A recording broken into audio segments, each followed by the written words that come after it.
fábrica aqui em São Paulo, o último emprego dele quando ele fundou a igreja. Ele nunca teve outra fonte de renda que não fosse ligada à igreja. Então ele tinha que ter tirado o justo salário e não uma fortuna. E não vivia com qualidade. Eu acho que ele não vivia com qualidade. Minha opinião, apesar de ter muito... Olá pessoal, tudo bom? Obrigado aí por você que se inscreveu no canal, você que tá dando essa força, esse like, esse joinha. Fico grato a Deus e a vocês, tá bom? Gente, é muita hipocrisia o que a Ereni Miranda está falando do missionário. É claro que ela foi esposa do missionário, hoje é viúva, né? O missionário partiu em 2015, mas muita coisa que ela conta aí é mentira, tá? Muita hipocrisia, porque Davi Miranda ficou sozinho numa casa, numa serra. E deixa eu falar uma coisa para vocês. Davi Miranda, ele partiu sozinho. Tanto é que ele infartou sozinho. Eu vou deixar aqui também um trecho do próprio neto do Davi Miranda falando como encontrou ele morto, já caído praticamente dentro de casa, após o infarto. E vocês vão ver que o missionário, ele morreu praticamente sozinho, gente. Estava dentro de uma casa sozinho. Dá para ver que não tinha empregada ali. E se tinha empregada, ela ia embora logo, né? Cedo. A gente não sabe como é que funcionava isso, mas um homem daquela idade ali, né? Fazer o que ele fez pela obra de Deus e morrer sozinho, tem alguma coisa errada. Vocês vão ver que o próprio neto narra como encontrou, ao chegar na casa do Davi Miranda, ele caiu no chão. Então vocês vão ver que ele estava sozinho. Não tinha filho ali, não tinha neto, não tinha ninguém. Após ele receber o telefonema de um sequestro, diz que estavam sequestrando a Leia, né, um trote. Ele passou mal, assim contaram. Foi assim que falaram, né? Gente, é muita coisa. Sabe, aí vem ela ali, né? Ah, era um bom homem. Se era um bom homem, por que ele estava sozinho, dona Ereni? Por que ele estava ali sozinho? Por que não botou alguém ali para olhar ele, um acompanhante, um enfermeiro, para tomar conta, né, de um senhor de idade? Porque o Davi Miranda já tinha uma idade. Então, olha a preocupação dele com os filhos, enquanto a maioria não estava preocupado com ele, não é verdade? Né, o clipe aí, o vídeo, soltar aqui o vídeo do próprio neto falando como encontrou o Davi Miranda caído junto com seu pai. Porque tudo indica aí que esse rapaz aí, esse menino, é filho do Davi Neto Filho, para você entender, tá bom? Deixe seu like e seu joinha, vamos continuar assistindo aqui. Sobre a experiência que você teve também no falecimento dele, né? Uhum. Você quer falar um pouquinho sobre? Pode ser. Não sei se todo mundo sabe, mas esse dia, né? Eu estava junto com meu pai, a gente estava voltando de um jantar, já era à noite, e meu avô ligou para ele, um pouco desesperado, um pouco falando em relação a algo que estava acontecendo ali, o desespero dele, né? Eu não sei se todo mundo sabe, mas ele passou por um trote, né? Onde as pessoas que ligaram para ele falou que tinha sequestrado a filha dele, eles não falaram o nome, mas que tinha sequestrado a filha dele, né? E ele ficou muito assustado com isso. Ele ligou pro meu pai e falou: meu Deus, sequestraram a Débora, sequestraram a Leia. Aí, como meu pai já sabia dessas notícias, estava num pico onde estava muito esses trotes, né? Uhum. Então meu pai falou: calma, pai, não é bem assim, a gente tem que verificar, eu vou fazer o seguinte, fica no telefone, no outro telefone eu vou ligar para a Leia, eu vou ligar para a Débora e pedir para eles te ligarem, né? Eu não me recordo se ele conseguiu, eu acho que ele conseguiu falar com a Leia primeiro, né? E a Leia ligou pro vô, pro missionário, né? Então ele se acalmou, mas ele aí ficou preocupado com a Débora. Só que ele estava tão desesperado, ele estava com uma voz assim, no desespero, e meu pai falou: eu tô indo até aí, porque a gente mora na serra, a gente não é longe, é uns 10 minutos da onde tinha a casa dele, né? E ele falava: não vem porque eu não vou abrir, porque eu tenho medo, eu posso achar que são os bandidos, né? Porque eu passei o endereço para que eles venham pegar o dinheiro, né? Na época não era nem transferência, Pix, isso não existia. Uhum. Então ele ficou muito assustado, ele não queria que a gente fosse lá, então meu pai ficou no meio do caminho ali, perto do portão, esperando: pai, vou, não vou, o que eu faço? Não vem, porque eu não vou abrir, porque eu não sei se vai ser você. Mas eu falo pelo telefone, ele estava num desespero absurdo, né? E eu acho que meu pai também conseguiu falar com a Débora, né? Só que aí a Débora começou a ligar pro missionário, eu acho que aí ele já não atendeu mais, né?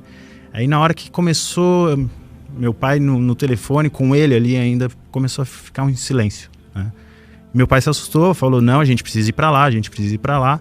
A gente tentou ir para lá, mas a gente não tinha o controle do portão, a gente não conseguiu abrir, né? Uhum. E esse dia minha avó estava aqui em São Paulo, Então a gente teve que descer a serra, tá? Acho que é uma meia hora daqui, mais ou menos, né, Davizinho? Acho que é um pouco mais, uns 35, 40 minutos.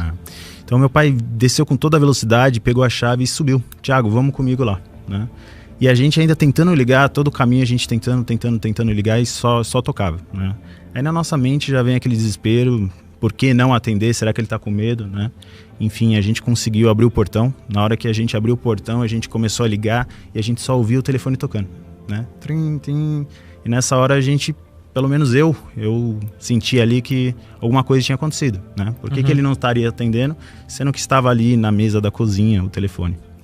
A gente abriu a porta, na hora que a gente abriu a porta, a gente viu ele de bruço pro chão, já com o rosto no chão assim, né? A gente virou, eu tentei fazer a massagem cardíaca, tentei umas 2, 3 vezes, eu senti como se estivesse um colchão d'água, algo assim, né? Não sei se acabou estourando o coração, alguma coisa assim. Me senti mal, né? Parei de fazer, meu pai começou a orar ali pelo espírito da morte, se era para sair, que saísse, né? Ele pediu para eu buscar no quarto, né, no andar de cima, um lençol para que a gente pudesse pôr ele, né? Eu não teria nem pensado nisso na hora, meu pai acabou falando isso. E a gente conseguiu, a gente estava junto com um amigo, o Marlon também, que é um grande amigo nosso, que nos ajudou, porque é uma pessoa, né, ele era bem pesado também, né? E a gente, os três, tentando uma força absurda, assim, para levá-lo. A gente conseguiu pôr no carro e a gente acabou descendo pro hospital, né? Onde no meio do caminho ali que a gente tava levando, a sua mãe me ligou, né, a Débora. O que aconteceu? Meu pai tá bem. E eu já sentia que, não, ele já tinha falecido, né? Então eu falei isso pra ela. Ela entrou em desespero, acabou desligando. E desceram a serra ali numa agilidade, uma rapidez. E quando chegou no hospital, ele já estava falecido mesmo, né? Eu acho que é algo que não é todo mundo que sabe, que a gente passou por isso, a gente viu ali, né? Então foi algo marcante também, quando a gente estava aqui no velório, a gente olhava aquilo, só vinha na minha mente a posição que ele estava ali quando eu abri a porta, né? Pesado, né? Uma coisa que ela conta no podcast, com o podcast do projeto Regenere, do Davi Neto, né, que quer tomar conta da igreja, que se eu fosse ele, eu abri uma igreja, cara. Você não tem que pegar nada pronto, não. Já que você quer botar o seu projeto, encare seu projeto abrindo uma igreja, logo um templo. Dinheiro você tem para isso, porque o seu avô deixou muito dinheiro aí na Deus Amor. A Deus Amor é uma igreja muito rica. Eu sei de tudo como é que funciona aí, porque eu fui daí muitos anos, tá? E o Davi Miranda, gente, ele morreu sozinho. O doutor Tenório vai contar isso mais à frente no podcast. Porque o doutor Tenório, na época, como a Deus Amor era muito assim, de advogados, porque cada setor, como na cena do Pompeu, tinha que ter um advogado de característica alta, de conhecimento. E o doutor Tenório ajudou muito a Deus Amor em contratos, muita coisa. Então, depois que ele descobriu muita coisa errada na Deus Amor, ele saiu. Hoje parece que ele é da Batista, não sei, uma coisa assim. Então, todos os créditos aqui do canal do Carpano, que entrevistou o doutor Tenório. O doutor Tenório sempre foi do Rio, né? E na época também era do Rio de Janeiro. E eu quero dizer para vocês aqui que é o seguinte, muita coisa aí que é falada, irmãos, não dá para acreditar. Porque, segundo um presbítero, né, que era um colega de trabalho de Deus Amor na época, chamado Luciano Vicente, cujo vocês excluíram da Deus Amor, lembra? O presbítero Luciano, que foi acusado de muita coisa, ele falou, eu estava numa reunião na sede mundial, e era lá a reunião foi lá naquele templo que vocês compraram da Fiat, lembra? Compraram aquele terreno lá da Fiat, aquele galpão, e ali fazia muitas reuniões. Inclusive, ele estava me contando no dia da reunião que ele ia lá em cima, tá? Revelar a verdade. Ele foi dizendo que a Irene Miranda já estava separada há mais de 12 anos do missionário Davi Miranda e que ninguém sabia disso, ou seja, ninguém quem? A igreja. Enfim, eu não estou aqui afirmando, tá? E nem acusando. Foi quem me contou isso, foi ele, que estava na reunião comigo, que ia desmascarar, tá, a farsa do casamento. Agora vocês ponderem aí que o Davi Miranda estava separado da Irene, porque como que um homem vai morrer sozinho, irmão? Como que ele vai morar numa casa sozinho? Quando ele infartou, foi devido a uma ligação que fizeram dizendo que a Léa estava sendo sequestrada. E todos nós sabemos que ele passou mal. E depois chegou logo em seguida o Davi, filho, que é o filho dele, enrolou num lençol, né? E levou para o hospital e ali ele não aguentou e faleceu. Sendo que muita coisa que conto aí, irmão, isso aí é tipo assim, é remorso, entendeu? De muita coisa. Porque diz que o Davi Miranda era muito severo. Enfim, vou falar pouco aqui, vou soltar o vídeo, a gente vai analisar, vamos ver se não tem um fundo de verdade o que eu estou falando. Curta aí o canal, se inscreva, dê essa força aí. Vamos chegar a 1000 inscritos ou até mais, tá bom? Vamos ouvir agora o que a Irene tem para falar e a Débora. Agora uma pergunta que é mais nos bastidores, ó. Como é que o Davi Miranda era como um esposo? Pode mandar as brabas, hein? Manda as bravas. Ele não falava muito. Ele era de poucas palavras. Você parece um pouco ele. Um pouco ele.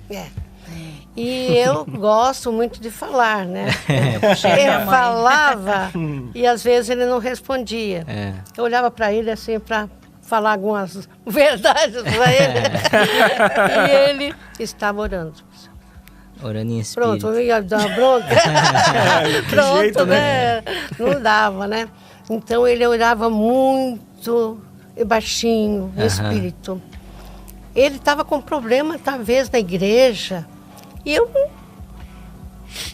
Você nem sabia. inconsequente, né? Jovem, não estava acostumado com essas coisas, né? Achava que ninguém tinha problema, né? Então, eu demorei para entender, né? Mas ele era um homem abençoado, muito amoroso. Sim. Ele não sabia Se expressar, né? se expressar. Ele não sabia se expressar. Ai, querida, te amo. Num mês esgotado, no último. E a gente teve que até comprar uma casa fora da cidade para ele poder dormir. Sim. Não conseguia dormir de barulho na cidade. E tanto problema, tanta coisa na obra para resolver. Então, eu via que ele estava super esgotado. Daí comecei a protegê-lo. Sim. Numa casa, eu praticamente dirigia a casa. Sim. Ele não ia falar para ele, a torneira está pingando, né? Perto de um problema da igreja. Não, então eu aprendi a resolver tudo isso. Olha só. Né? Então, eu protegia ele, porque eu sabia que ele estava esgotado. Sim. Né? Mas foi muito bom. Casamento muito feliz, graças a Deus. Vamos ouvir agora também um trecho de um podcast que o Carpano, todos os créditos aí para o canal do Carpano, e que fez essa entrevista com o Dr. Tenório a respeito da solidão do Davi Miranda. Então, essa família aí agora está com remorso, né? Porque o que eles queriam mesmo era o dinheiro, né? Não gostam da doutrina do avô, mas gostam do dinheiro do avô e do pai. Ninguém quer abrir igreja, ninguém quer cavar poço, né? Mas quer pegar o poço cavado. A verdade é essa, porque essa geração que vem da família agora só querem desfrutar do dinheiro, enfim. Vamos ouvir agora o podcast com Carpano e Dr. Tenório, que foi advogado. Eu me lembro muito bem que eu cheguei a congregar no Rio de Janeiro por muitos anos, né? Na Deus e Amor, dirigi várias igrejas. E Dr. Tenório, sim, fazia parte aí da comitiva de advogados excelente, porque ele não tinha um bom advogado não, tá? Dr. Tenório foi um dos melhores advogados da Deus e Amor. Vamos ouvir e daqui a pouco a gente volta. Não deixa de ser um milagre de Deus, tá? Eu discordo até do Emílio Zambon, aquele que escreveu a tese sobre a IPDA, que foi da diretoria. Eu acho que foi milagre. Só que aquilo dali, se ele acredita no livramento, ou acreditava que já morreu, não precisava botar a cúpula blindada. Foi mais um subterfúgio para distanciá-lo do povo, porque aquilo, quando ele escutava as pessoas, ele chamava atenção dentro de casa. Então a ideia era isolá-lo cada vez mais, ao ponto dele chegar e, até onde eu sei, eu inclusive fui lá comer para perguntar lá a um garçom se era verdade. Ele às vezes ia sozinho ali para fogo de chão do Center Norte, sozinho, solitário, andava sozinho no shopping, não tinha, assim, amigos andando com ele. Tanto que no dia que ele morreu, ele tava sozinho em casa, não tinha ninguém com ele. Então, outra coisa muito polêmica. Muitas pessoas dizem que ele estava brigado com a Ereni Há muitos Miranda. anos eles eram separados de fato. Que eu saiba, eu não tenho provas. Uhum. Então, supostamente, pra ninguém querer me processar, embora familiares dele já tenham me contado isso, tá? Mas eu não vou dar nome. Mas, supostamente, provavelmente, desde... Olha, eu não lembro o ano não, que já tinha muito tempo. Ela morava no... Segundo dizem, ela morava na Aclimação e ele morava em Mariporã, lá no Cantareira. Ué, mas ele não falava que era pecado se separar da mulher? Não, era separado de fato e ele nunca divorciou no papel. E assim, mantinha aquela imagem por causa do povo, né? O que dizem por aí, entendeu? Dizem, eu não posso provar, então não venha querer me processar falando, o Tenório afirmou. Mas eu já ouvi isso da boca de familiares mesmo, tá? Não vou negar que eu ouvi. Não tenho prova, tá? Que eu também, na casa dele lá em Mariporã, eu só passei na porta. Eu fui com os irmãos de carro que iam levar um negócio lá para ele assinar. Esperei na porta, o irmão entrou, saiu e voltamos para a sede mundial. Não entrei lá na casa para ver se a câmera de casal ou de solteiro. Mas... Meu Deus do céu. É o que dizem. É porque assim, eu me lembro que tinha aquele livrinho de bolso da IPDA, né? O RI, e ali tinha milhões e milhões de... tinha várias regras. Mas enfim, eu não... Particularmente ele já se foi. Sim. Eu só acho que ele, infelizmente, ele teve um erro. Ele não deveria ter deixado aquela herança para a família. Sim. Ele devia ter usado aquele dinheiro em vida para fazer a obra de Deus, até porque era um dinheiro da obra. Sim. Não era dele. Por mais que vocês digam, ele nunca, desde que ele saiu da fábrica aqui em São Paulo, o último emprego dele quando ele fundou a igreja, ele nunca teve outra fonte de renda que não fosse ligada à igreja. Então ele tinha que ter tirado o justo salário e não uma fortuna. E não vivia com qualidade. Eu acho que ele não vivia com qualidade. Minha opinião, apesar de ter muito dinheiro.